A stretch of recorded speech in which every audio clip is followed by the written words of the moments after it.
Greetings. This is Dr. Ramesh Garimella. In this short video, I'm going to review the contents of section 14.1 that you learned last week. It's about finding absolute extrema for a function on a closed interval, and the condition is the function has to be continuous, no breaks in the graph of the function. So how do we find the absolute extrema? I must tell you, extrema could be both, either absolute max or absolute min.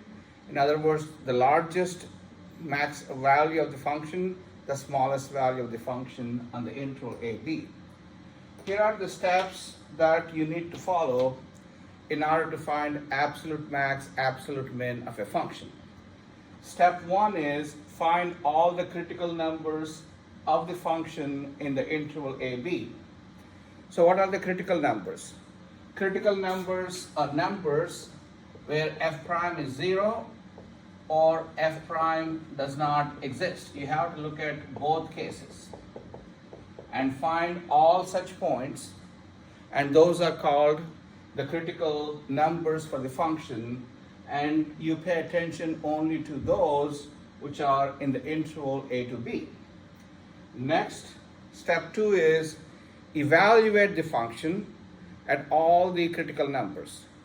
In other words, find the values of the function at each and every critical number that occur in the interval AB. The third step is evaluate the function at the endpoints. So what I would do is I would combine these two and make up a table. So in the table, it has two columns. One column has all the critical numbers and the endpoints, and the second column, you have the values of the function. The largest value in step 2 or 3 or in the table is your absolute max. The smallest value is the absolute min. So this is the procedure we use in order to find absolute max or absolute min. Now I will illustrate by means of graphs, not necessarily a specific function. By looking at two graphs, how do we find absolute max and absolute min? Here is my first function. The function looks like this. Let's see. It starts here, it comes down, and then there's a valley here, goes up, and there's a peak here and comes down. Maybe I'll revise it a little bit. It comes down quite a bit and goes up. So this is my function, and let me label.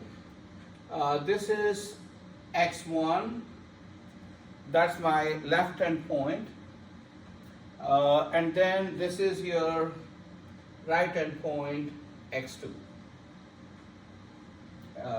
value x2. So this is my function which is defined, maybe I'll write this as a and b. So how about that? This is a, this is b. Okay? So my function is defined on the interval AB, and it goes down, up, and comes down. And I need to find absolute max and absolute min for this function. As I said, we need to look at the critical numbers. In this case, the function is differentiable. There are no pointy things in the graph. So there are 2 points where f prime is 0. F prime 0 means look at the points where the tangent line is horizontal. So there are 2 such points. One point is here, the tangent line is horizontal. Let's call this as x1. And here is another point where the tangent line is horizontal. That means f prime is 0. So there are 2 points, x1 and x2. And these are your critical numbers of step 2 inside the interval. Now what we're saying is draw a table. Like I mentioned before, for 2 and 3 you can combine them in a table. So the column will be, first column would be points. Those are the endpoints as well as the critical numbers. So A is the left end point, x1 is a critical number because that's where f prime is 0, x2 is another critical number, and then B is the right end point. Now value of f. So in the second column, you try to compute the values of the function at these points.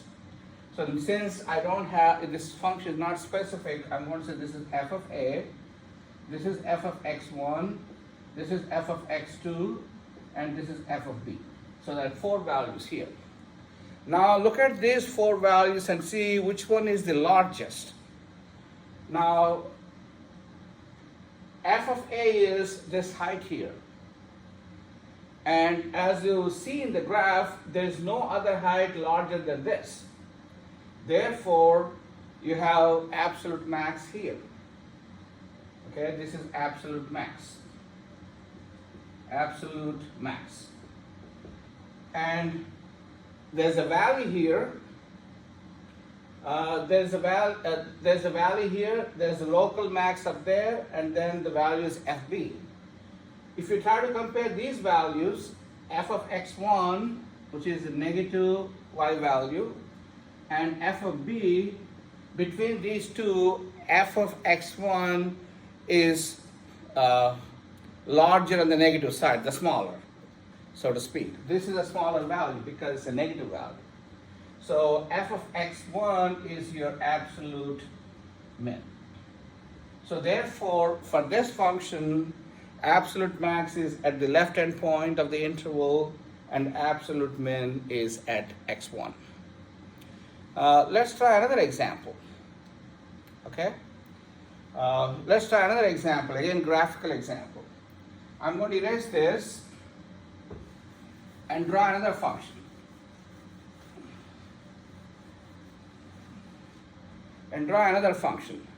This time the function looks like it starts at A and goes up,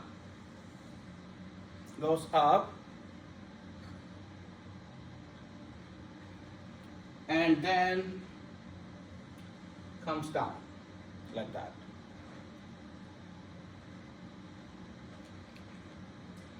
So this is B value. And again, I don't know the graph. I have the graph, but I don't know what exactly the function is. You just have to use some labels. Where are the points where f prime is 0? As you could see, here is a peak. That means the tangent line is horizontal. So that's the critical number. Let's call that x1. And I don't see any other critical numbers here. So that's the only critical number.